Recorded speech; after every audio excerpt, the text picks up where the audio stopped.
जिस प्रकार मनुष्य अपने मैले कपड़े को उतार कर दूसरा स्वच्छ कपड़ा पहनता है, उसी प्रकार आत्मा अपने एक शरीर को त्याग कर दूसरा शरीर ग्रहण करती है।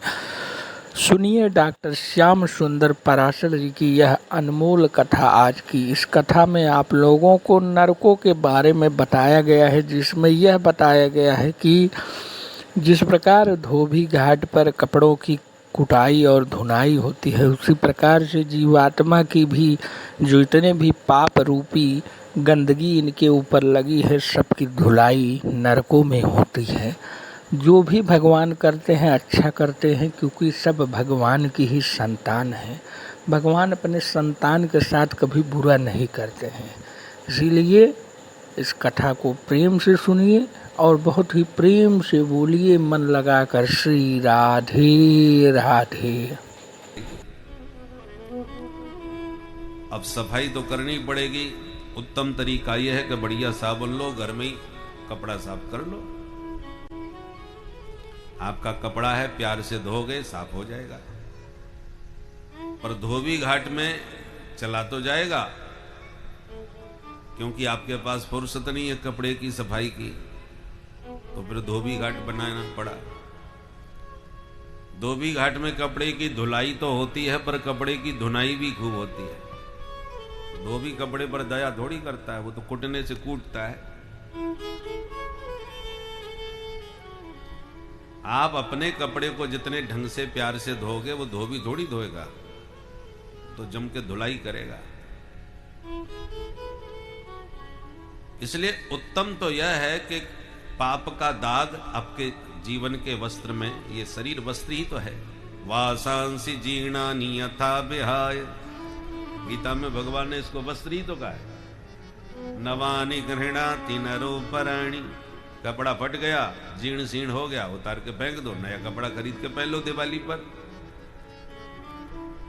यथा जीर्णानि वस्त्राणि विहाय नवानि गृह्णन्ति, जीर्ण कपड़े को उतार के नए कपड़े पहन लेते हैं। ऐसे ही तथा शरीराणि विहाय जीर्णा न्यन्यानि संयाति नवानि देहि, ठीक इसी प्रकार से आत्मा जीर्ण शरीर को त्याग कर नूतन शरीर धारण कर लेता है।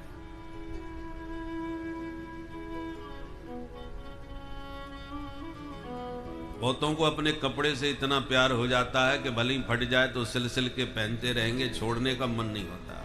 बहुत सालों से हमने इसको पहना है, बड़ा सॉफ्ट हो गया है, बड़ा इससे हमारा लगाव हो गया है। अरे भाई कितने दिन चला लोगे तुम भाई, अंत में अति जीर्ण होने पर त्यागना ही पड़ेगा। यही हालत इस शरीर की है।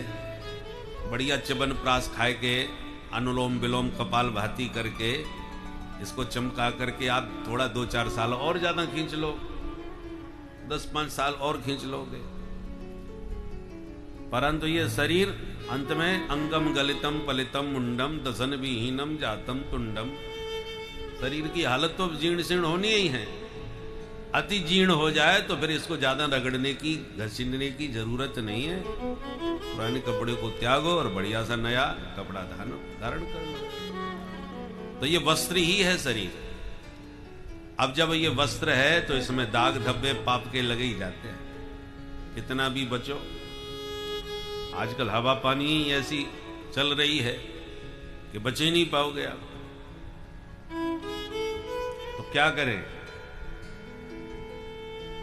बोले यदि कोई आपसे पाप बन जाए, अपराध बन जाए, शास्त्रों ने ही निर्णय दिया है कि क्या पाप है क्या पुण्य है। तो जिन शास्त्रों ने पाप और पुण्य की परिभाषा दी है, आप अपने मन से थोड़ी मानते हो कि ये पाप है ये पुण्य है। पशु पक्षी नहीं मानते, जो उनके बुद्धि विवेक में आता है वो करते हैं, फिर भी प्रकृति के संतुलन से रहते हैं, प्रकृति से प्रेम करते हैं। उनके कोई नियम है फिर भी वो नियम नहीं है, फिर भी नियम से चलते हैं। हम लोगों के इतने नियम शास्त्रों में हैं जिसका हमें पालन करना चाहिए, पर एक नियम पालन नहीं करते।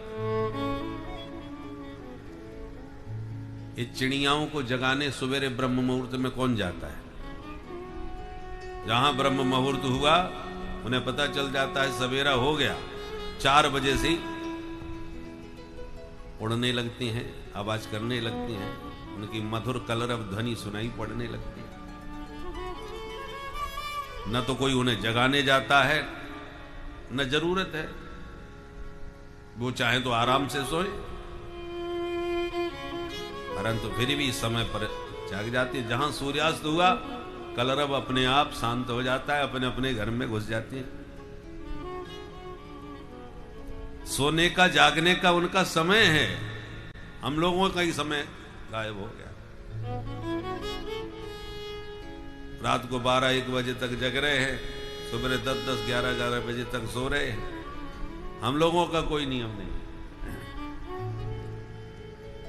मनुष्यों का नियम होना चाहिए, पशु पक्षियों का तो क्या नियम, पर पशु पक्षी तो नियम से चल रहे हैं, हम लोगों का कोई नियम नहीं। और फिर कहते हैं बड़े भाग्य मानुष तन पावा। हम किस मुंह से कहेंगे ये बात? भाग्यशाली हमारा, इसमें तो कोई संदेह नहीं, हम भाग्यशाली मानव शरीर पाया है, पर इस भाग्य को सार्थक भी तो करो।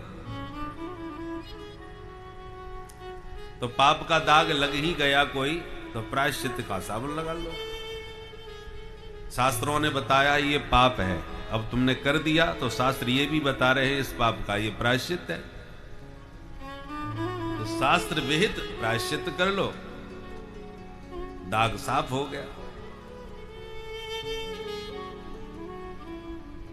बोले महाराज किस पाप का क्या प्रायश्चित है, आप किससे पूछने जाओगे, कौन बताएगा? जल्दी से तो पहले कोई व्यक्ति अपना पाप किसी को बताना ही नहीं चाहता। तो अब किससे जाके हम पूछें कि हमने ये पाप किया है, इसका प्रायश्चित बताओ महाराज जी। ना तो कोई पाप जल्दी स्वीकार करता है, ना किसी से कहता है, तो कैसे प्रायश्चित का पता चला? कदाचित प्रायश्चित का पता चल भी गया कि इस पाप का ये प्रायश्चित है, तो हजारों पाप हैं, हजारों प्रायश्चित हैं। एक एक पाप का एक एक प्रायश्चित कोई कब तक करता रहेगा? जिंदगी पाप प्रायश्चित में ही चली जाएगी। और कर भी लिया तो परीक्षित कहते हैं मैं तो समझता हूं मन ने कुंजर शौच भाई। हाथी देखो, आपने कोई पाप किया, पाप का प्रायश्चित कर लिया, प्रायश्चित करने के बाद फिर वही पाप कर लिया, फिर जाके प्रायश्चित कर लिया। पाप किया, गंगा जी में नहा करके साफ किया, गंगा नहा के फिर आई तो फिर पाप कर लिया, जाकर के कल फिर गंगा जी में धो लिया। ये तो कुंजर स्नान हो गया।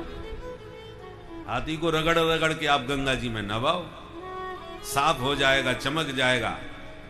और जहां वो गंगा जी से बाहर निकला कि उसने धूल मिट्टी जो सामने आई वह उसने अपनी सूंड में भरी और ऊपर फेंकता है। हाथी का स्वभाव है। तो साफ करने का फायदा क्या हुआ? उसे तो मिट्टी अपने ऊपर डालनी ही डालनी है। वही हाल मनुष्य का है, पाप करेगा फिर प्रायश्चित करेगा, प्रायश्चित करने के बाद फिर वही पाप करने लगेगा।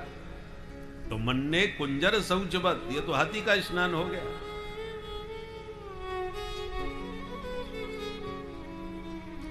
सुखदेव जी कहते हैं सुनो परीक्षित,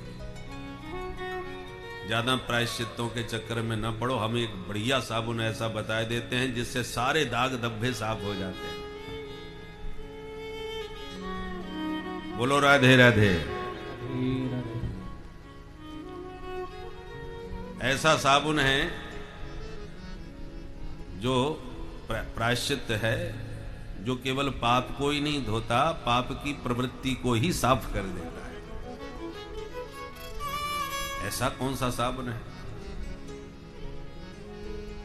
बोले उस साबुन का नाम है भगवन नाम संकीर्तन। अघम धुनवंती, ऐसा भगवान नाम का प्रायश्चित है जो सारे अघों को, अघ का अर्थ होता है जो पाप काटे न कटे।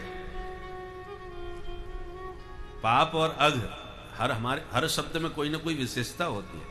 पाप वो है जो जल्दी से साफ हो जाए, अघ उसे कहते हैं जो बिना भोगे न कटे।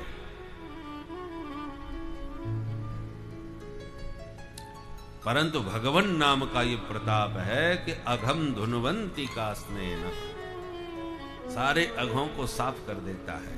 हरि का नाम कैसे करता है? बोले नीहारमिव भास्कर, भुवन भास्कर प्रचंड मार्तंड जब सूर्य नारायण प्रकट होते हैं तो जैसे संपूर्ण अंधकार, सारा कोहरा समाप्त हो जाता है। कोहरा और अंधकार भुवन भास्कर के तेज से ही साफ होता है। तो जैसे सूर्य अंधकार और निहार को नष्ट कर देता है, ऐसे ही भगवन नाम संकीर्तन जीव के जन्म जन्मांतर के, कल्प कल्पांतर के, युग युगांतर के जितने भी पाप पुण्य हैं सबको ध्वस्त कर देता है, साफ कर देता है। परीक्षित ने कहा, महाराज ऐसा कोई प्रमाण है आपके पास कि ऐसा कभी हुआ हो, किसी पापी का पाप धुला हो हरि के नाम से? बिल्कुल है, तो दीजिए कोई प्रमाण। तब सुखदेव जी ने एक ऐतिहासिक प्रसंग सुनाया। कान्य कुब्जे द्विजः कश्चित् दासी पतिरजामिल नाम्ना नष्ट सदाचारो दास्या संसर्ग दोषितः। एक ब्राह्मण देवता थे, नाम था पंडित अजामिल शास्त्री। बोलो राधे राधे। पढ़ा लिखा विद्वान था। अजामिल नाम ही इसके चरित्र को बता रहा है। अजा माने माया। अजा में, माया में जो पूरी तरह लिप्त हो चुका है, मिल चुका है, माया में लिप्त हो चुका है, उसका नाम अजामिल।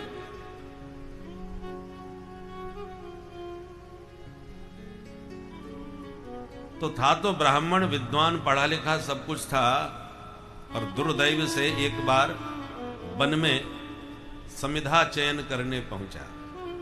अग्निहोत्र के लिए लकड़ी लेने गया, और उसी वन प्रदेश में एक गणिका स्वैरिणी वरांगना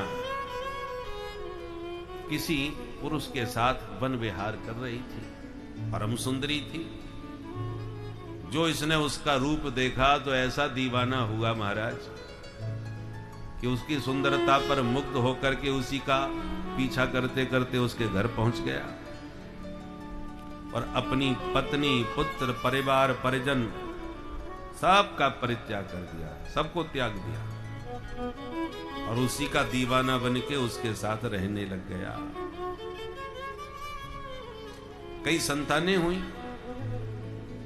सबसे छोटे बच्चे का नाम इसने एक साधु के आग्रह करने पर नाम रख दिया नारायण।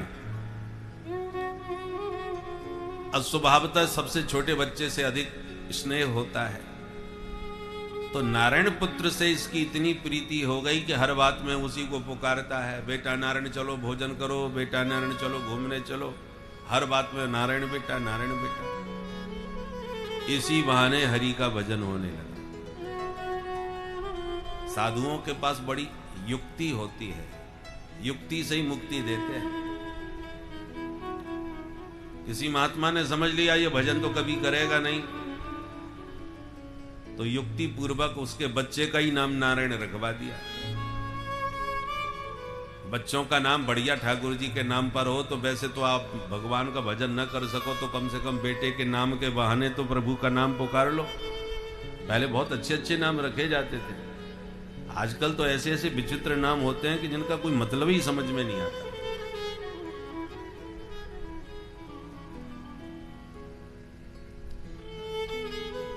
तो अजामिल इसी बहाने से नारायण का नाम जपने लगा। समय बीता, बुढ़ापा आया, मृत्यु के निकट पहुंचा। महापापी था, तो जब मरने का समय आया तो भयंकर काले काले यमदूत लेने आ गए। यमदूतौ तदा प्राप्तौ भीमौ सर्वसेक्षणौ। यमदूत बड़े भीमकाय होते हैं, भयंकर होते हैं। उन भयानक भीमकाय यमदूतों को देख करके ये तो घबरा गया और डर के मारे अपने बेटे को ही आवाज लगाई, बेटा नारायण बचाओ, बेटा नारायण बचाओ। जो व्यक्ति मरता है उसी को दूत दिखते हैं जो लेने आए। पुण्यात्मा होगा तो विष्णु दूत लेने आएंगे, पापात्मा होगा तो यमदूत आएंगे। पर जो लेने आते हैं वो जिसको लेने आते हैं उसी को दिखते हैं। भले ही चारों तरफ से उस व्यक्ति को घेर के कई लोग खड़े हों, उन सबको नजर नहीं आएंगे। अब इसको यमदूत दिखाई पड़े तो ये जोर से चिल्लावे, बेटा नारायण बचाओ, नारायण बेटा बचाओ। जब जोर जोर से आवाज लगाई तो भगवत पार्षदों के कान में आवाज पहुंची। नारायण बचाओ जब सुना था, अरे ये तो कोई भगवान का भक्त है भाई, भगवत भक्त संकट में पड़ गया, चलो इसकी रक्षा करें। नारायण 4 अक्षर तो 4 विष्णुदूत प्रकट हो गए और शंख चक्र गदा पद्मधारी उन 4 दिव्य विष्णुदूतों ने आकर के यमदूतों में वो धक्का मारा सो दूर गिरे। और खबरदार जो इसको हाथ लगाया तो यम के दूत हड़बड़ा के तुरंत उठ के खड़े हो गए और बोले, क्यों भाई तुम 4 चमकीले चमकीले कहां से चले आए, हमको धक्का क्यों मारा? विष्णु दूतों ने कहा, पहले तुम बताओ, तुम काले कलूटे कौन कहां से आए हो?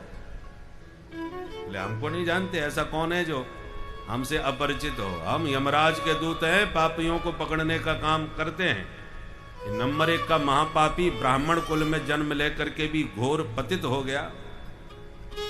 इसने अपनी सती साध्वी पत्नी का परित्याग कर दिया। अपने बुढ़े माँ बाप जिनको इसकी सेवा की जरूरत थी, उन दोनों को छोड़ करके ये इस गणिका के साथ रमण कर रहा है। इसने अपने कुल को कलंकित किया है, इसलिए इस पापी का वारंट लेके हम आए हैं ऊपर से। यमदूतों ने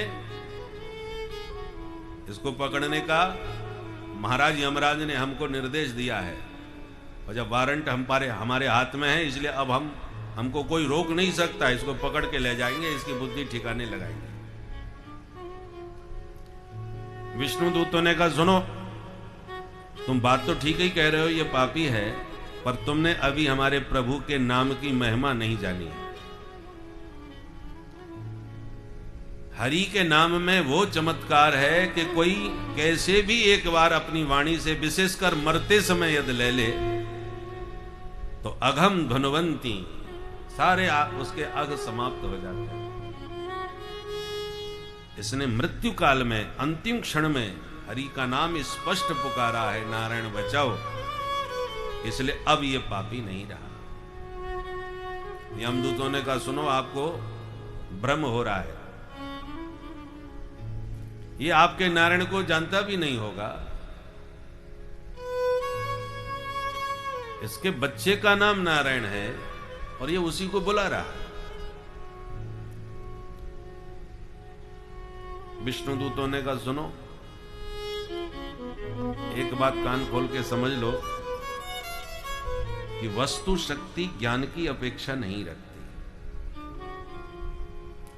बिजली के तार में करंट होता है, किसी को ज्ञान है, किसी को नहीं है। अबोध बच्चा हो या अज्ञानी हो, कोई मूर्ख हो, उसने प्रमादवश या जानबूझ करके या अज्ञानवश तार को छू लिया तो क्या करंट उसे माफ करेगा? ये बेचारा अनाड़ी है, अनजान है, या मूर्ख है, या पागल है, या बच्चा है, छोड़ो इसे, वो नहीं छोड़ने वाला। क्योंकि उसकी वस्तु में जो शक्ति है, वो शक्ति अपना काम उतना ही करेगी। ज्ञानी पकड़े उसको भी उतना ही झटका मारेगी, अज्ञानी पकड़े तब भी उसको उतना ही झटका लगेगा। क्योंकि वस्तु की शक्ति ज्ञान अज्ञान की अपेक्षा नहीं रखती कि ज्ञानी को ज्यादा करंट लगे, अज्ञानी को कम लगे, ऐसा कुछ नहीं। जिसने छुआ उसको बराबर करंट लगेगा, चाहे वो जानबूझ के छुए या गलती से, अज्ञानवशात, अज्ञानात अथवा अज्ञानात। उसी प्रकार जैसे गलती से तार छूने पर करंट लगता है, जैसे अनजाने में आग पकड़ने पर जलना ही पड़ता है, जैसे अनजाने में अमृत पीने पर अमर होके ही रहता है, जैसे अनजाने में भी जहर पी जाए तो मर के ही रहता है, ऐसे अज्ञान वशात भी अनजाने में भी मरते समय यदि हरि का नाम लिया तो उसका कल्याण होके ही रहता है। इसलिए कैसे भी हरि का नाम लो।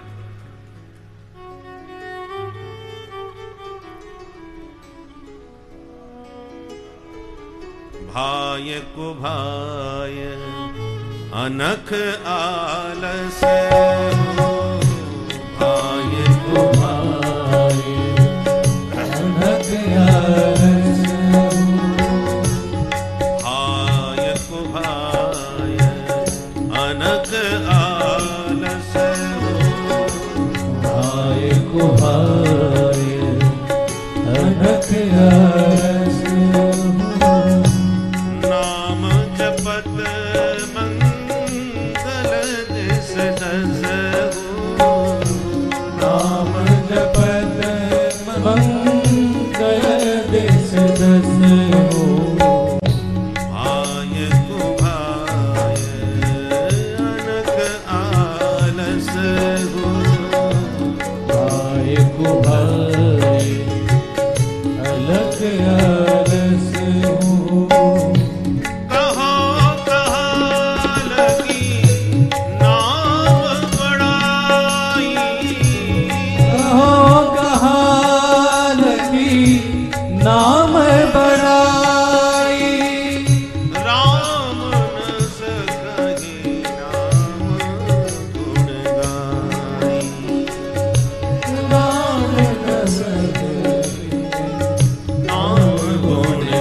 गोस्वामी जी ने तो नामी से नाम को ज्यादा महत्व दिया है। नाम महिमा में आप बालकांड में देखिए, बोले राम एक तापसती तारी। राम जी महाराज ने तो एक अहिल्या का उद्धार किया और नाम कोटि खल कुमति सुधारी। राम जी ने एक अहिल्या का उद्धार किया पर प्रभु के नाम ने तो करोड़ों की बुद्धि शुद्ध कर दी।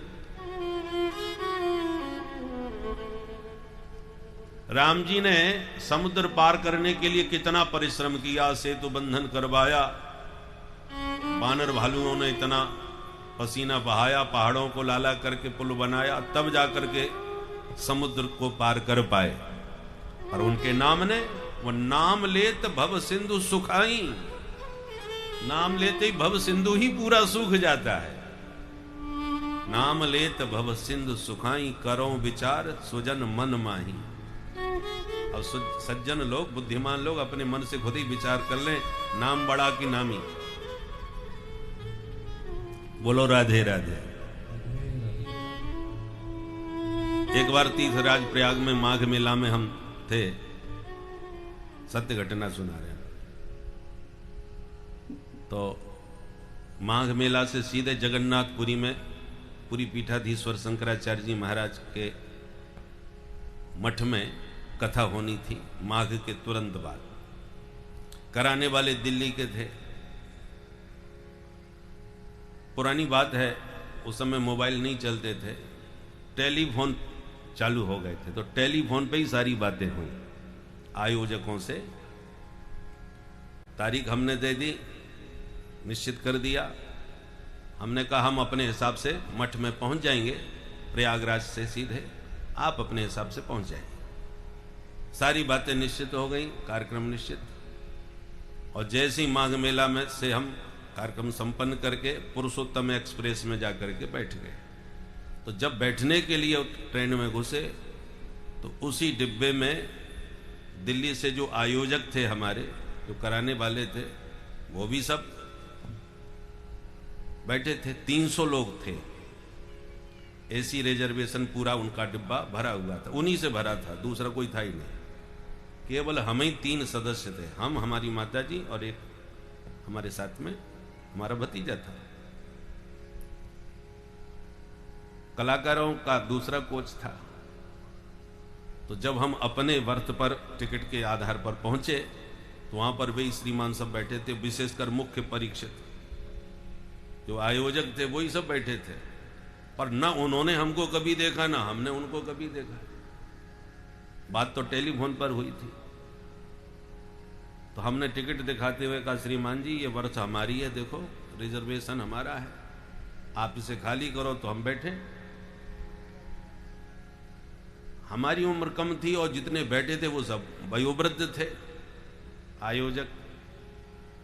तो वो बोले, पंडित जी यहां पर 300 लोगों की हमारा पूरा परिकर है, पूरा डिब्बा हम लोगों से ही भरा है, आप किसी भी बर्थ में कहीं भी बैठ जाइए, हम लोगों का सामान जम गया है।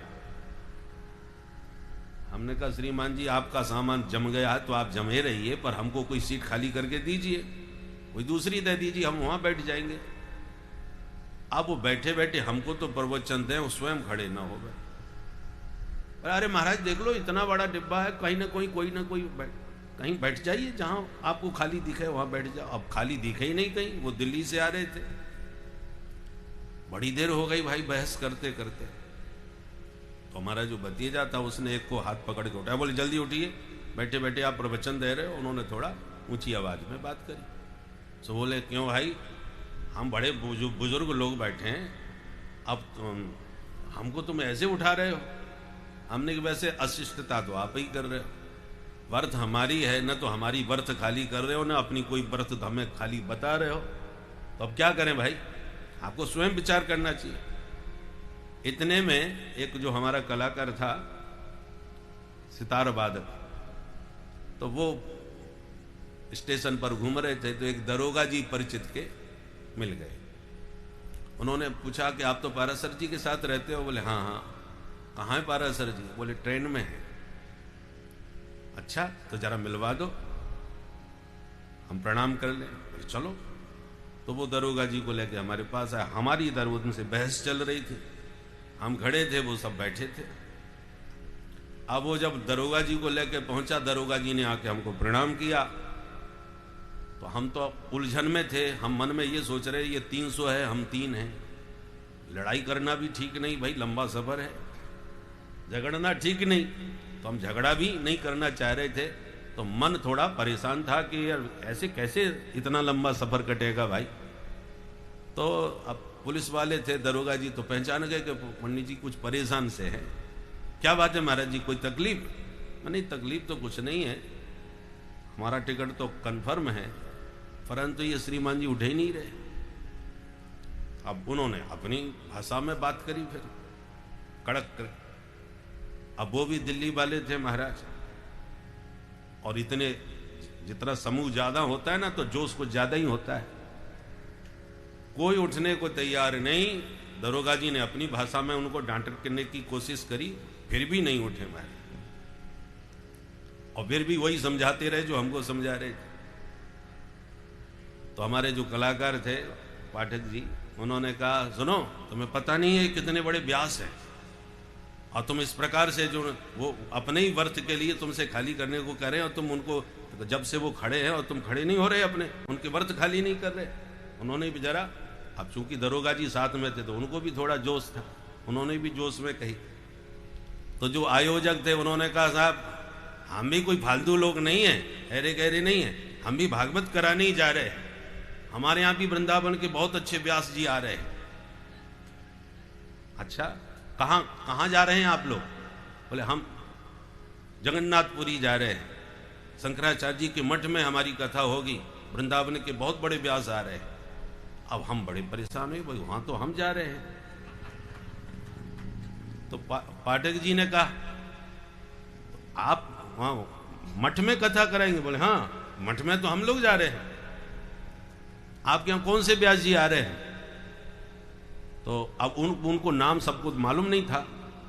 तो हमारे पाठक जी ने कहा, ये वृंदावन के बहुत बड़े व्यास हैं। जब हमारा नाम लिया कि फलाने पारासर जी हैं, तब जो मुख्य आयोजक था उसको नाम स्मरण आया कि ये नाम तो हमारा भी। तो उन्होंने तुरंत कार्ड निकाला और कार्ड दिखाते हुए कहा, देखो ये पारासर जी तो हमारे यहाँ आ रहे हैं। तो बोले तो यही तो पारासर जी बात हुई थी। अब उस समय, आजकल तो यूट्यूब में सब लोग चेहरा जानने लगे, उस समय कोई जानता नहीं था, केवल कथा से परिचित थे, कथावाचक से परिचित नहीं थे। तो तुरंत हमारी फिर बढ़िया खातिरदारी हुई, प्रेम से हमको बैठाया, बोले महाराज सब सीट आपकी हैं, जहां मर्जी आवे वहां विराजिए। और फिर पूरे रास्ते इतनी खातिरदारी हुई, सबको पता चल गया कि व्यास जी अपने साथ ही जा रहे हैं। तो जितने बार वहां पर ट्रेन में उनके सदस्य थे, सब आकर के चरण छूने लगे, महाराज दक्षिणा पानी चढ़ाना चालू कर दिया वहीं से। अब हमने सोचा बैठे बैठे, मैंने देखो भाई, नामी इतनी देर से खड़ा अपनी जगह मांग रहा था, किसी ने घास नहीं डाली, और जब नाम प्रकट हुआ तो देखो कितनी खातिरदारी चालू हो गई, माल पानी छन्ने लग गए, बर्थ भी खाली हो गई, और इतनी खातिरदारी पूरे रास्ते होते गई। इसका मतलब क्या हुआ, नामी से नाम कितना बड़ा हुआ। जब तक नाम प्रकट नहीं हुआ तब तक नामी को कोई आदर सम्मान नहीं मिला। इसलिए कहो कहां लग नाम बढ़ाई, राम न सकहि नाम गुण गाई में आई पूरी तरह से। ये वास्तव में नामी की अपेक्षा नाम का बड़ा महत्व है। आप किसी के नाम से परिचित हो और जिसका नाम है उससे अपरिचित हो, उसकी शकल न देखी हो, तो नाम पूछते पूछते आप उसके घर तक पहुंच जाओगे। नाम आपको नामी से मिलवा देगा। हमें नाम मालूम है, संतोष शर्मा जी कथा करा रहे हैं, तो हम पूछ पूछ करके आ जाएंगे, तो बताने वाले कोई ना कोई बता के पहुंचा ही देंगे घर तक। अब हमको नाम नहीं मालूम, नामी से हम परिचित हैं, इनको हमने खूब देखा है, जान पहचान अच्छी है, बहुत पुरानी है, पर नाम भूल गए। अब बोलो, नाम लिए बिना कोई हमें इन तक पहुंचा पाएगा क्या? बोले साहब बहुत अच्छे हैं, थोड़े मोटे से हैं, थोड़े से गोरे से हैं। आप कितनी भी व्याख्या करो उनके मुखमंडल की, उनके शरीर सौष्ठव की, पर जब तक नाम नहीं बताओगे तब तक कोई भी नामी तक आपको नहीं पहुंचा सकता। नाम ही नामी से मिलाता है। नामी से परिचय हो और नाम से अपरिचित हो तो आप नामी तक नहीं पहुंच पाएंगे। इसलिए राम जी की अपेक्षा राम जी का नाम बहुत बड़ा है। राम जी तक पहुंचना सबके बस की बात नहीं है, पर नाम तक तो, नाम तो सबके लिए सुलभ है। नाम सुलभ है, पर जिनका नाम है वो राम जी सुलभ नहीं है। पर हां, नाम का सहारा लेते रहोगे तो वही नाम नामी तक पहुंचा देगा। यही नाम तुम्हें भगवान से मिला देगा। इस प्रकार से विष्णु दूतों ने यमदूतों को समझाया कि सांकेत्यम पारिहास्यम वा स्तोभम हेलन में बवा वैकुंठ नाम ग्रहणम अशेषागहरम विदुः। संकेत में ही लो, हास्य परिहास में ही लो, कैसे भी प्रभु का नाम लो। अशेष अघहरम, कोई भी जीवन में आपके शेष नहीं रह जाएगा, कोई भी पाप। समस्त पापों को दग्ध करने की शक्ति भगवान के नाम में। बहुत समझाया, नाम की महिमा को गाया, फिर भी यमदूतों को समझ नहीं आया। जब समझ में नहीं आया तो वो पिटाई विष्णु दूतों ने लगाई कि यमदूतों को छोड़ छाड़ के भागना ही पड़ा। बोल बंसी वाने की सारे यमदूत भाग गए तो विष्णु दूत भी छोड़ के चले गए। आइए अच्छा, बोल भक्त वत्सल भगवान की। तो गिरधारी अरज सुन लीजो। यमदूत भाग गए तो विष्णुदूत भी अजामिल को छोड़ के चले। अब अजामिल उठ के बैठा और विचार किया, भाई ये दोनों जो भी बातें कर रहे थे वो बात तो बिल्कुल सही कह रहे थे। उन्होंने कहा था ये पापी है, ये ब्राह्मण कुल में उत्पन्न होकर के भी इसने इतने निकृष्ट कर्म किए हैं। सचमुच मैं कितना पापी हूं। किमिदम स्वप्न, कहीं मैं ये कहीं स्वप्न तो नहीं देख रहा था? बोले नहीं, स्वप्न नहीं है, यथार्थ है, क्योंकि मेरे बारे में वो दोनों बात कर रहे थे। सच में उन्होंने सही तो कहा था, वृद्धौ अनाथौ पितरौ नान्य बंधु तपस्विनौ। मेरे माता पिता वृद्ध थे जिन्हें बुढ़ापे में मेरी सेवा की आवश्यकता थी, और मैं पापी उन्हें छोड़ करके यहां पड़ा हूं। अपनी पतिव्रता सती साध्वी पत्नी को मैंने छोड़ दिया। बड़ा आत्मग्लानि से पश्चाताप करने लगा अजामिल, और अंत में कहा कि प्रभु ने मुझे एक अवसर दिया है, मौका मिला है। मैंने तो अभी पुत्र के बहाने प्रभु का नाम लिया था तो बच गया, यदि मैं प्यार से प्रभु को ही पुकारा होता तो भगवान जाने क्या हो जाता। और तुरंत ये विचार करते हुए अजामिल ने गृह त्याग किया और सीधे गंगा द्वार मुपे आय मुक्त सर्वानुबंधन। सबसे नाता तोड़कर गंगा द्वार माने हरिद्वार में जाकर के गंगा तट पर निरंतर अखंड नाम संकीर्तन करते करते अंत में अजामिल मुक्त हो गया। तो किस प्रकार से नाम रूपी महिमा के द्वारा भक्त अजामिल का उद्धार हुआ। क्षणमात्र नाम लेने से, अज्ञानतावश नाम लेने से ही उसका उद्धार हुआ। जिस प्रकार विष, अगर आपको ज्ञान हो या ना हो, किंतु अगर विषपान आपने किया तो मृत्यु निश्चित है, उसी प्रकार से नाम रूपी गुणों, नाम रूपी अमृत का यदि आप पान करते हैं तो आपका उद्धार भी निश्चित है। इसीलिए हे मनुष्य, हे मानव, सब त्याग कर मन को अपने राम नाम कीर्तन में लगाइए। लगातार आपके मन में नाम की महिमा, नाम चलता रहना चाहिए। प्रभु का नाम ही इस कलिकाल में उद्धार का कारण है। नाम का रटन आप लोग करते रहिए, और नाम का रटन करते करते आप हरि में ही समा जाइए। यही इस कथा का सार है। तो आगे की कथा को भी प्रेम से सुनिए और कहिए श्री राधे राधे।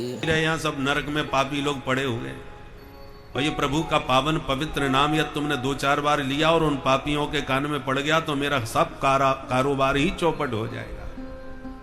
पेट्रोल पंप पे माचिस जलाना खतरे से खाली नहीं, एक चिंगारी भयंकर विस्फोट कर सकती है। ये प्रभु का पवित्र नाम पापों का प्रक्षालन करने वाला है, पापों को ध्वस्त करने वाला है, और तुम पापियों के बीच में यहां ले रहे हो। यमदूतों ने कहा ऐसा क्या चमत्कार है महाराज, थोड़ा हमें भी बता दो। विष्णु दूतों ने कहा इतनी पिटाई खाने के बाद में भी चमत्कार समझ में नहीं आया। केवल हम 12 लोग हैं जो थोड़ा बहुत प्रभु की नाम की महिमा से परिचित हैं। 12 लोग कौन कौन? बोले स्वयंभुर नारद शंभु कुमार कपिलो मनु प्रहलादो जनको भीष्मो बलिहि वैयासकिर्भयम् द्वादशैते विजानीमो धर्मान भागवतम भट्टा। ये 12 महाभागवत हैं। बाकी हरि का नाम की महिमा क्या, ये तो हरि स्वयं भी नहीं बता पाए। यमदूतों ने कहा महाराज हम बार बार ये झगड़ा पसंद नहीं करेंगे, आज आप ही हमें बता दो हम किसको पकड़ने जाया करें। यमराज बोले अच्छा नोट करो। जिह्वान भक्ति भगवद गुण नाम धेयम् चेतश्चन स्मरति तच्चरणारविन्दम्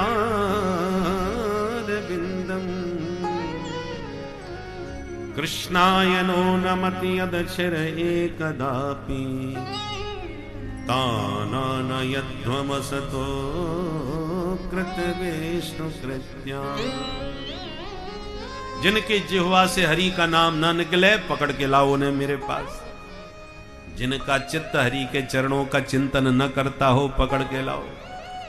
जिनका सिर माधव के चरणों में न झुकता हो उन्हें पकड़ के लाओ। बाकी लोगों से बिल्कुल हाथ मत लगाओ। इन लोगों का अपराध क्या है? बोले अपराध ये है कि ये कृतज्ञ हैं। कृतज्ञ माने किए हुए उपकार को न मानने वाले। भगवान ने इतना सुंदर देव दुर्लभ दिव्य देह दिया, परंतु हमने आज तक भगवान को हृदय से धन्यवाद तक नहीं दिया। ये कृतघ्नता का पाप है। सुखदेव जी कहते हैं, परीक्षित, इतिहास मिमम गुह्यम भगवान कुंभ संभव कथया मास मलय आसीनो हरिमर्चयन। ये बड़ा गोपनीय इतिहास है परीक्षित, जो आज हमने तुम्हें सुनाया है। तो आपको किसने सुनाया? कथया मास मलय, मलय पर्वत के शिखर पर भगवान कुंभ संभव, कुंभ संभव माने कुंभज ऋषि, कुंभज ऋषि माने अगस्त मुनि। अगस्त मुनि ने मलय पर्वत के शिखर पर ठाकुर जी की सेवा करते करते ये प्रसंग हमको सुनाया था, जो परीक्षित आज हमने तुम्हें सुना दिया, हरि नाम के प्रभाव का, अजामिलोपाख्यान के माध्यम से। कथा की प्रामाणिकता दे रहे हैं। ये मनगढ़ंत कहानी मत समझना, कुंभज ऋषि ने ये कथा सुनाई है। देखो, कोई भी बोले, बोलने वाले की महिमा होती है। वही बात हम और आप कोई सामान्य व्यक्ति कहे तो उस पर ध्यान नहीं दिया जाएगा। वही बात यदि मुख्यमंत्री या प्रधानमंत्री कोई बड़े पद पर बैठा व्यक्ति कहे तो उस बात में दम होती है। वह अनर्गल ऐसे नहीं बोलते, सोच समझ के बोलते हैं। उनके हर वक्तव्य में गहराई होती है। तो ये कथा किसने सुनाई? कुंभज ऋषि ने। जिन कुंभज ऋषि से कथा सुनने स्वयं देवादिदेव महादेव पधारते हैं। एक बार कुंभज ऋषि पाही शंभु गए, एक बार त्रेता युग माही शंभु गए कुंभज ऋषि पाही। कुंभज ऋषि से कथा सुनने महादेव आते हैं। उन कुंभज ऋषि के द्वारा कही हुई कथा है। और फिर कथा भी कब कह रहे थे? मलय पर्वत के शिखर पर। पर्वत शिखर पर मिथ्या भाषण नहीं करना चाहिए। उस पर भी हरिम अर्चयन, ठाकुर जी की सेवा करते करते सुनाई। ठाकुर जी के सामने तो निकृष्ट व्यक्ति भी झूठ नहीं बोलते। तो फिर कुंभज जैसे ऋषि और मलय शिखर पर और ठाकुर जी की सेवा करते समय जो प्रसंग सुनाए, उसमें मिथ्या की कल्पना किंचित भी नहीं रहती। बोलो भक्तवत्सल भगवान की जय। ऐसा हरि नाम संकीर्तन का दिव्य महात्म्य है। एक बार आइए हरि नाम का स्मरण कर लीजिए। जय सिया राम, जय जय सिया राम, जय सिया राम, जय जय सिया राम, जय सिया राम, जय जय सिया राम, जय सिया राम, जय जय सिया राम, जय सिया राम, जय जय सिया राम, जय सिया राम, जय जय सिया राम, जय सिया राम, जय जय सिया राम, जय सिया राम, जय जय सिया राम, जय सिया राम,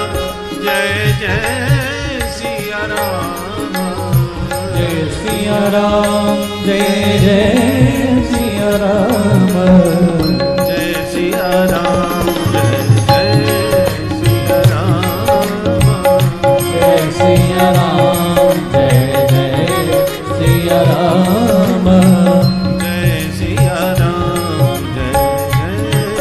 सिया राम, जय सिया राम, जय सिया राम, जय सिया राम, जय जय सिया राम, जय सिया राम, जय जय सिया राम, जय सिया राम, जय जय सिया राम, जय सिया राम, जय जय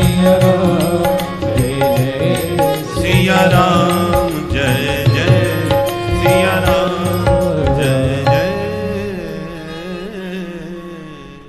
श्री सीताराम जी महाराज की जय। इस प्रकार से दिव्य नाम की महिमा को सुखदेव जी ने गाया। अब परीक्षित ने कहा, महाराज आपने ध्रुव जी का वंश हमको थोड़ा अधूरा सा सुनाया। आपने कहा कि वो प्रियव्रत हुए, वो ध्रुव जी के वंश में प्राचीन बरही हुए, प्रचेतागण हुए, क्या उसके बाद वो वंश नहीं चला? सुखदेव जी बोले चलो अब आगे बता देते हैं। प्राचीन बरही के प्रचेतागणों ने वार्क्षी कन्या से विवाह करके दक्ष को जन्म दिया। दक्ष ने असकनी कन्या से विवाह करके 10,000 पुत्रों को जन्म दिया, सृष्टि का विस्तार करने का संकल्प लिया। पर नारद जी ने कूट प्रश्नों में उलझा करके सबको बाबा जी बना दिया। दोबारा फिर 1,000 बच्चों को पैदा किया, नारद जी ने उनको भी बाबा जी बना दिया।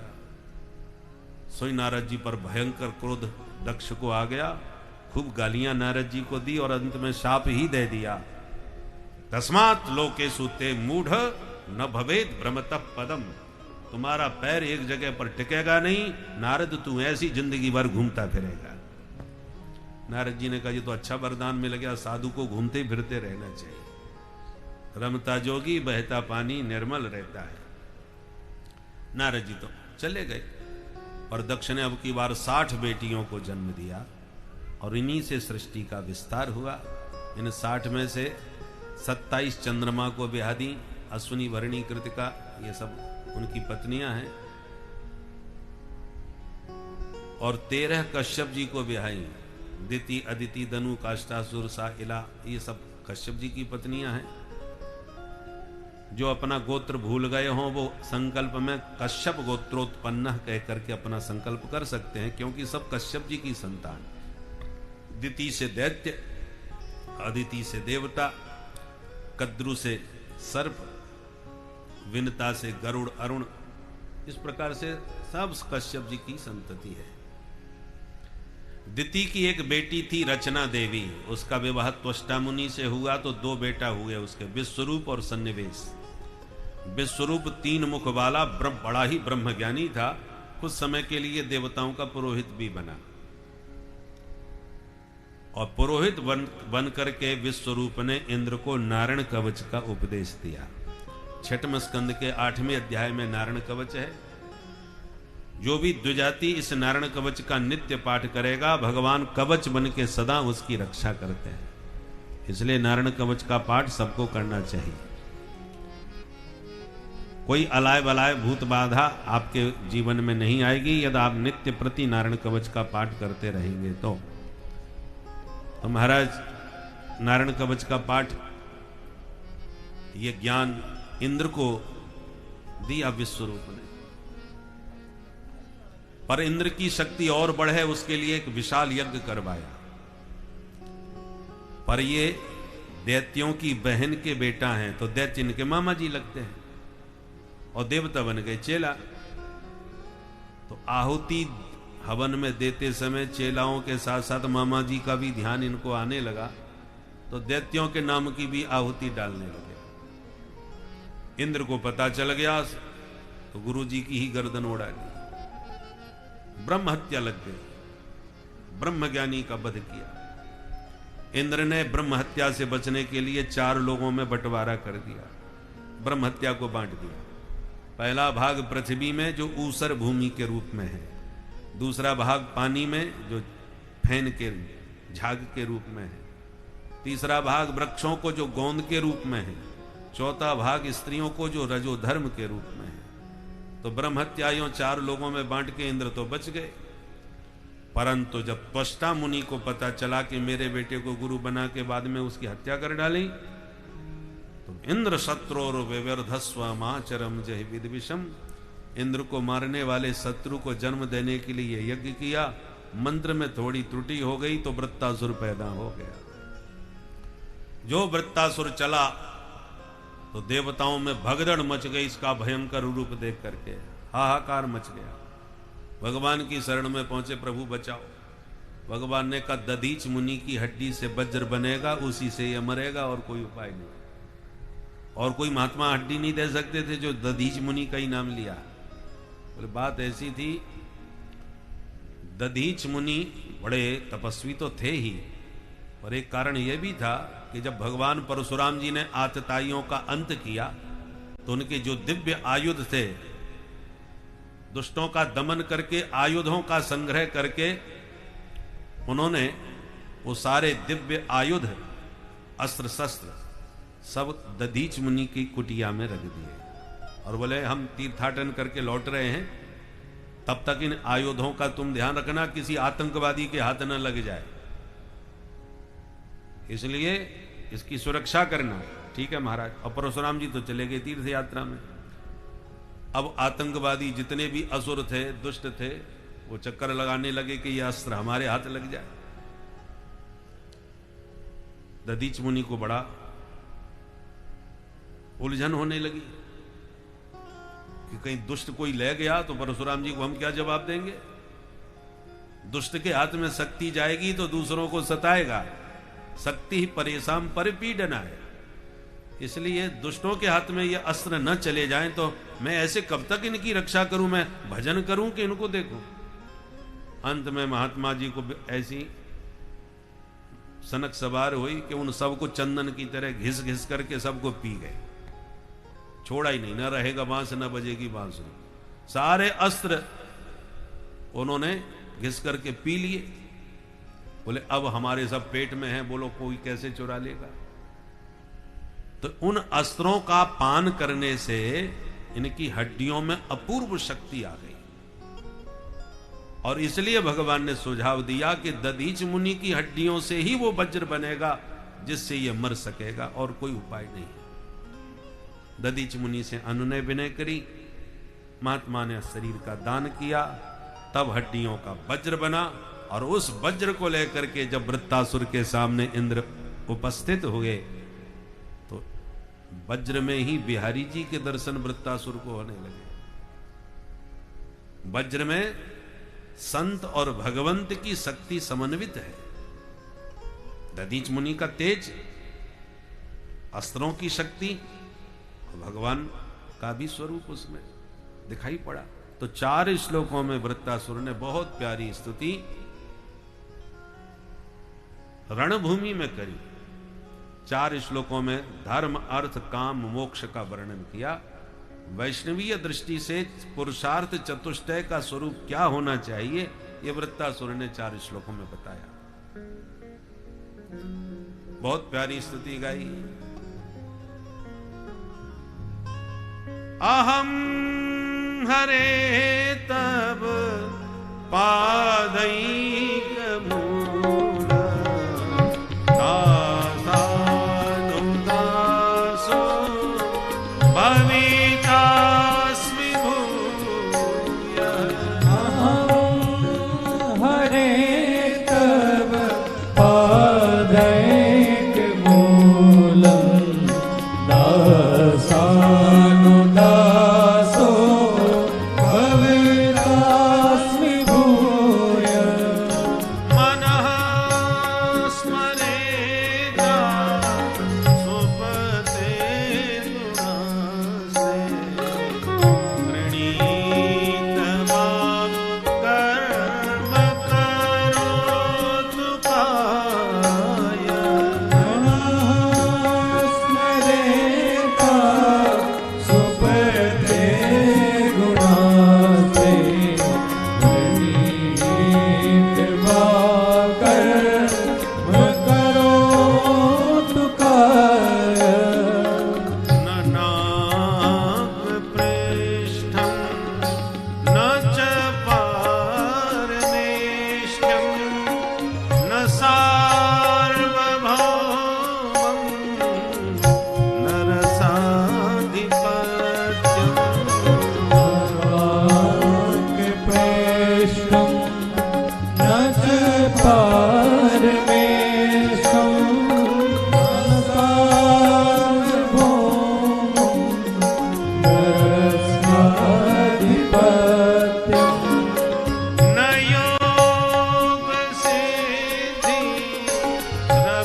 भक्तवत्सल भगवान की।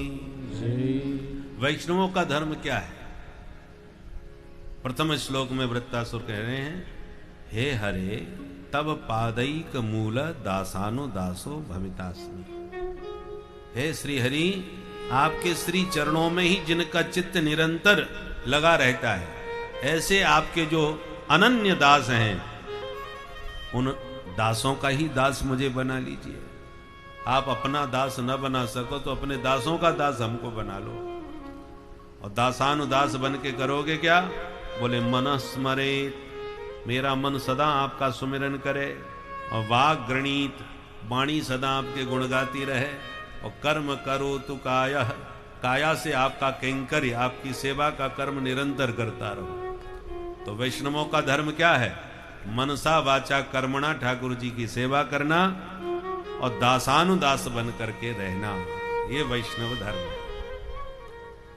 और वैष्णवों की संपत्ति क्या है? न नाक पृष्ठम, न हमें स्वर्ग चाहिए, न हमें परमेष्ठि पद चाहिए। परमेष्ठि माने ब्रह्मा, हमें ब्रह्मलोक भी नहीं चाहिए। न स्वर्ग चाहिए, न ब्रह्मा का पद चाहिए, न हमें वैकुंठ चाहिए। हमें मुक्ति की भी अभिलाषा नहीं है कि हमारा जन्म मरण छूट जाए, उसकी भी जरूरत नहीं। तो चाहते क्या हो? त्वाम विरहई आकांक्षे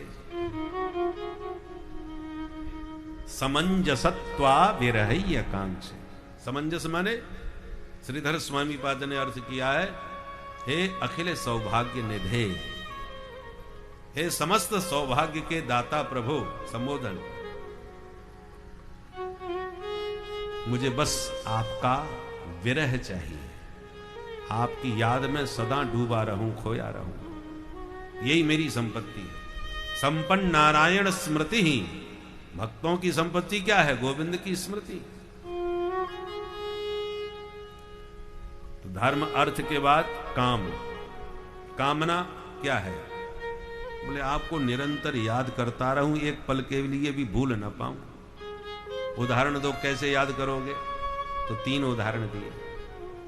अजात पक्षा एव मातरं खगा, स्तन्यं यथा वत्सतरा क्षुधार्ता। पक्ष कहते हैं पंख को, पर अजात पक्षा, जिसके अभी पंख निकले ही नहीं है, ऐसा पंख रहे तो वो पक्षी का नन्हा बच्चा जो घोंसले में बैठा है और चिड़िया दाना चुगने उड़ गई, तो मां के अभाव में वह नन्हा बच्चा असुरक्षित अनुभव करता है, मुझे कोई पकड़ के ना ले जाए, उल्लू बिल्ली से घबराया रहता है। इसलिए हर अकेला मां को उस समय बैठा बैठा याद करता रहता है। वो उड़ गई, और जहां उसके आने की आहट उसने सुनी, सोई चीखना चालू कर देता है। तो जैसे वह भयभीत पंख रहित पक्षी का बच्चा चिड़िया मां को याद करता है, ऐसे हम आपको याद करते। भगवान बोले ये भय का भजन है, डर के मारे मैया याद आ रही है। तो फिर दूसरा दृष्टांत दिया, तन्यम यथा वत्सतरा क्षुधार्ता। स्तन्य वत्स माने जो मां के दूध पर ही अभी निर्भर है, ऐसा जो बछड़ा है गाय का। गाय चली जाती है जंगल में घास चुगने, और शाम को जब लौटने का वक्त आता है तो मां के आने की आहट और समय पा करके बछड़ा जैसे रमाने लगता है, मां से मिलने के लिए छटपटाने लगता है, ऐसी मैं आपके लिए छटपटाऊं, ऐसी मैं आपको याद करूं। भगवान बोले ये भूख का भजन हो रहा है। सवेरे से चूंकि दूध पिला के मैया चली गई, अब दिन भर से भूखा है, पेट में चूहे कूद रहे हैं, इसलिए मैया याद आ रही है। मैया चकाचक दूध पिला देगी, फिर मैया के प्रति वह छटपटाहट थोड़ी रह जाती है। तब फिर तीसरा दृष्टांत दिया, प्रियम प्रियैव विशुतम विषण्णा मनोरविंदाक्ष दक्षते त्वाम्। हे अरविंदाक्ष, हे कमल नयन प्रभो, अब ये संबोधन ही बता रहे हैं कि भगवान का दर्शन कर रहा है।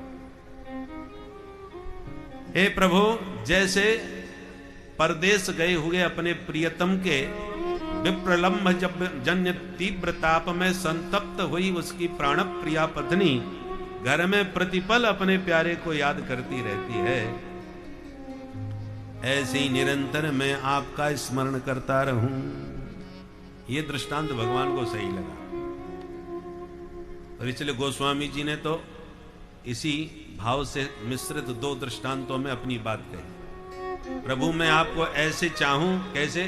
बोले कामी ही नारी प्यारी जिमी और लोभी प्रिय जिमिदाम, तिमि रघुनाथ निरंतर प्रिय लागो मोहिरा।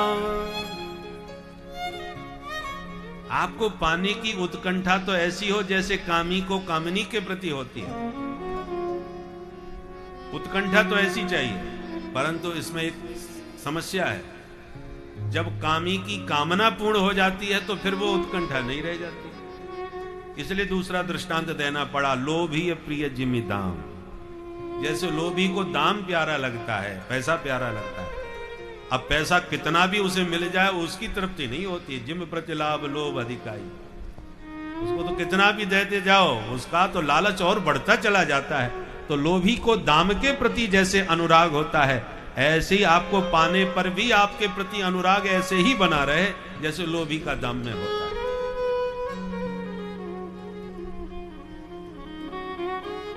ये है कामना वृत्तश्रुति।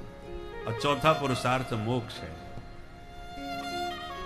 तो बोले महाराज मुक्ति तो हमें चाहिए नहीं, तो क्या चाहिए?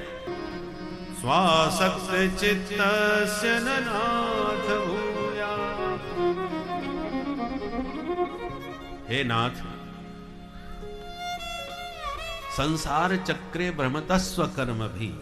मैं इस संसार चक्र में अपने प्रारब्ध के अनुसार कर्मानुसार खूब भटकूं, बार बार जन्म लूं, बार बार मरूं, मुझे जन्म मरण से कोई पीड़ा नहीं, कोई कष्ट नहीं। तो चाहते क्या हो? बोले बस इतना ही मन में चाह है कि जब जब जन्म पाऊं हर जन्म में उत्तम श्लोक जनेषु सख्यम। उत्तम है श्लोक माने कीर्ति, उत्तम पुरुषों के द्वारा जिनकी कीर्ति गाई जाए, ऐसे जो उत्तम श्लोक संत वैष्णव रसिक जन हैं, हर जन्म में बस उन रसिकों का संग मुझे देते रहना। तपस्वी तेजस्वी भजनानंदी महापुरुषों का सानिध्य हर जन्म में मिले, फिर चाहे जितने जन्म मिले। गति न चहो निर्माण, मुझे निर्माण की जरूरत नहीं, पर जन्म जन्म रति राम पद यह वरदान न आन। जन्म चाहे जितने हो, पर हर जन्म में राम जी में रति हो। राम जी में रति कब होगी? जब राम जी में रति करने वाले रसिकों का संग मिलेगा, जो निरंतर उन्हीं की चर्चा करते रहते हैं। ऐसे रसिकों का संग मिले। ऐसे लोगों का संग मत देना जो देह गेह में ही नेह लगाए 24 घंटे घर गृहस्थी के प्रपंच में ही डूबे रहते हैं। आपकी माया से मोहित होने के कारण त्वन मायया आत्मज दार गेहेसु आसक्त चित्तस्य। आपकी माया से मोहित होने के कारण अपने आत्मज माने पुत्र, दारा माने पत्नी, अपनी पत्नी पुत्र के प्रेम में ही घर गृहस्थी के प्रपंच में ही सारा जीवन अपना नष्ट कर देते हैं। आसक्त चित्तस्य, उन्हीं में आसक्त जिनका चित्त है। ननाथ भूयात, ऐसे मायावी प्रपंचियों का संग मुझे कभी मत देना, यही मेरी मुक्ति है। बोल भक्तवत्सल भगवान की जय। इतनी प्यारी स्तुति गाई कि गदगद हो गए। देवराज इंद्र भी प्रभावित हुए बिना नहीं रहे। अहो दानव सिद्धोसी यस्यते मतिरीदृशी। धन्य है जो आपकी ऐसी सुंदर पवित्र मति रणभूमि में बनी हुई है। प्रशंसा करने लगे। प्रशंसनीय वही है शत्रु भी जिसकी प्रशंसा करे। अंत में युद्ध हुआ। वृत्तासुर के दोनों हाथ वज्र से इंद्र ने काट दिए। उसने भी मुंह फाड़ करके इंद्र को रसगुल्ला की तरह गटक गया, परंतु नारायण कवच की शक्ति से इंद्र सुरक्षित रहे और वज्र के द्वारा पेट में बैठे थे, सो पेट फाड़ना चालू किया। 1 साल लग गया, तब जाके उसका पेट पूरा फटा और तब इंद्र का उद्धार हुआ, इंद्र बाहर निकल के बच पाए। महाराज परीक्षित ने पूछ दिया, जब इतना ये भयंकर असुर था तो इसमें इतनी भगवत भक्ति कहां से आ गई महाराज? सुखदेव जी बोले, पूर्व जन्म का चित्रकेतु नाम का राजा था, माता पार्वती के शाप से इसको असुर बनना पड़ा, जो आज मुक्त हो गया। इसके पूर्व जन्म की कथा सुनाई। बोले दिति के 49 पुत्र ऐसे भी हो गए जो देवता बन गए थे, क्योंकि दिति ने पुंसवन व्रत किया था। पुंसवन व्रत के प्रभाव से वो सब देवता बन गए। वो मरुद गणों के नाम से जाने गए। मरुद माने ये वायु के ही विविध स्वरूप हैं। 49 प्रकार की हवा होती है, वही मरुद गणों के नाम से जाने जाते हैं। इसलिए पवन सुत की पूंछ में आग लगाई लंका में जब, तो भगवान ने इन्हीं मरुद गणों से कहा, जाओ अपने पवन सुत को बचाओ भाई, उनकी सहायता करो। तो हरि प्रेरित ते ही अवसर चले मरुद 49। तब पवन सुत की सहायता करने के लिए मरुद गण सब चले। ये पुंसवन व्रत कैसे किया जाता है तो छठवें स्कंद के अंतिम 19वें अध्याय में व्रत करने की विधि विस्तार से समझाएं। अब सप्तम स्कंद में प्रवेश करते हैं। परीक्षित ने प्रश्न कर दिया, महाराज भगवान यदि समदर्शी हैं तो विषम व्यवहार क्यों करते हैं? सरेआम पक्षपात करते दिखाई पड़ते हैं भगवान। देवताओं का साथ देते हैं, दैत्यों को मारते रहते हैं, तो भगवान फिर समदर्शी कहां रहे? समप्रियः सुहृद ब्रह्मन् भूतानां भगवान स्वयं। कि इस कथा को सुनकर आप लोगों को भक्ति की परम पराकाष्ठा का ज्ञान हुआ। भक्ति की पराकाष्ठा हर दुखों से आप लोगों को मुक्त करने वाली है, इसलिए मन को भक्ति में ही लगाइए। भक्ति ही सब कुछ है, भक्ति से बड़ा कोई नहीं है। कभी कभी कहा भी गया है कि प्रबल प्रेम के पाले पड़कर प्रभु का नियम बदलते देखा।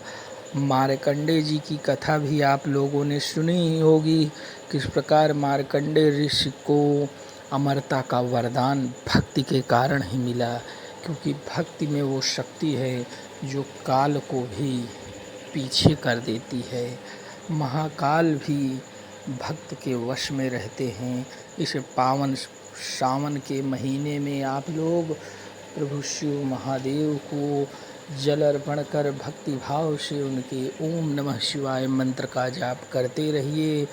नारायण के साथ साथ भगवान शिव की पूजा है तो दोनों एक ही, किंतु सावन मास विशेषकर भगवान शिव के लिए है, तो इस पूजा को करने से आपका उद्धार होगा।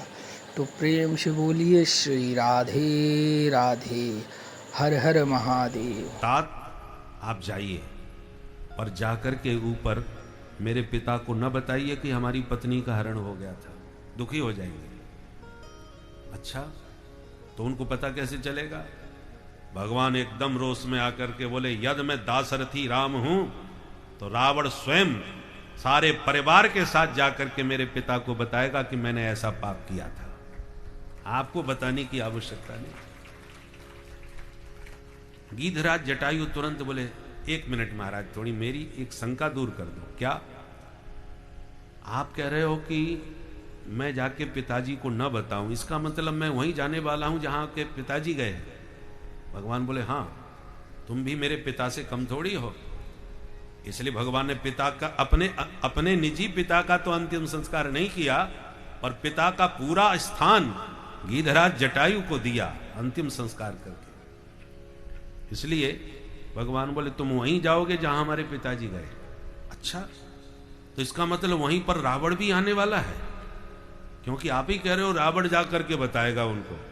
इसका मतलब रावण भी सपरिवार वहीं जाएगा जहां आपके पिताजी गए और जहां हम पहुंचने वाले हैं। भगवान बोले, हाँ, वो भी वहीं जाएगा। बोले, धन्य है आपका दरबार। सारी धान 22 पसेरी, एक ही हिसाब। ऐसा क्यों? ये तो अनाधुन दरबार हो गया। चकासेर भादी चकासेर खाजा, सब एक ही गति को प्राप्त कर रहे हैं। जो आपको सता रहा है, महाराक्षस है, आतंकवादी है, उसको भी आप वहीं पहुंचा रहे हैं जहां पर आपके पिताजी गए और जहां हम जा रहे हैं। ऐसा क्या मतलब? भगवान बोले देखो,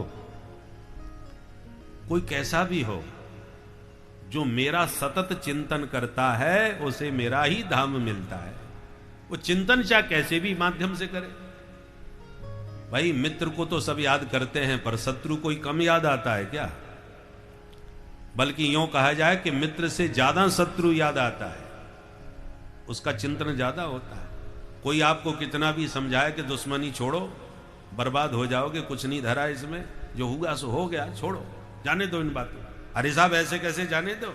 उसने जो मेरे साथ व्यवहार किया मैं जिंदगी में नहीं भूलूंगा जब तक उसको जवाब नहीं दूंगा। तो जिससे बहुत ज्यादा ठन जाती है, आप चाहते हुए भी उसे नहीं भुला पाते। एक बार राक्षसों ने भगवान से कहा, प्रभु हम ना होते तो आज आप भी ना होते। भगवान बोले क्या मतलब, क्या कहना चाहते हो? बोले हम ये कहना चाहते हैं कि हमारी वजह से ही आपको आना पड़ता है धरती पर। कैसे? बोले जब आपके भक्तों को हम परेशान करते हैं, सताते हैं, मारते पीटते हैं, तो ये चिल्लाते हैं, पुकारते हैं, तब आप आते। और हमने आपके भक्तों को न सताया होता तो न ये पुकारते, न आप आते। भगवान बोले बात तो ठीक कही, क्या चाहते हो हमसे? बोले यही चाहते हैं कि महाराज हमारा भी उद्धार कर दो। भगवान बोले तो आप हमारा भजन करो, हम तुम्हारा उद्धार कर देंगे। दुष्टों ने कहा भजन ही करते तो दुष्ट ही क्यों होते? वह काम बताओ जो हमसे हो सके। होए भजन नहीं तामस देहा, हम तमोगुणी लोगों से भजन वजन नहीं हो सकता। भगवान बोले तो क्या हो सकता है ये बताओ। बोले हम गाली गलौज कर सकते हैं, मार पिटाई कर सकते हैं, झगड़ा कर सकते हैं, ये हमारे स्वभाव में है। हम तमोगुणी लोग हैं तो तामसी काम तो कर सकते हैं, आप हमसे सात्विक काम करवाना चाहो तो नहीं होगा। भगवान बोले कोई बात नहीं, तुम भजन नहीं कर सकते तो दिन रात हमको गाली दो, हमसे दुश्मनी करो, हमसे शत्रुता ठान लो, उससे क्या होगा? बोले भक्त लोग भजन करके प्रेम के संबंध से हमको प्रेमी बना के याद करते हैं, तुम हमको दुश्मन बना के याद करो, तो चिंतन तो हमारा ही होगा ना। इसलिए हरि को भजे सो हरि को होई, जात पात पूछे नहीं कोई। भगवान नहीं देखते तुम किस बिरादरी के हो, किस खानदान से हो। जितना चिंतन आप ज्यादा करोगे उतनी जल्दी भगवान को पाओगे। चिंतन चाहे तुम प्रेम से कर लो, चाहे बैर से कर लो, चाहे काम से कर दो, चाहे क्रोध से, कैसे भी। नारद भक्ति सूत्र में नारद जी कहते हैं तदर्पित खिलाचारः सन काम क्रोधाभिमानादिकम तस्मिन् नैव करणीयम। काम क्रोध अभिमान तुमसे नष्ट नहीं होते तो मत मारो, इनको तुम मोड़ के भगवान से ही जोड़ दो, तो यही विकार भगवान से जुड़ के तुम्हारा कल्याण कर देंगे। तो जो गति भक्तों को मिलती है वही गति असुरों को भी मिलती है, क्योंकि असुर भी भगवान का भजन कम नहीं करते, 24 घंटे याद करते। गोपियां यद प्रेम दीवानी होके कहती हैं जित देखो तित श्याम मई है, श्याम कुंज बन जमुना श्यामा, श्याम गगन गन घटा छई है, सब रंगन में श्याम तई है, लोग कहते यह बात नहीं है, मैं बोरी की लोग नहीं की, श्याम पुतरिया बदल गई है।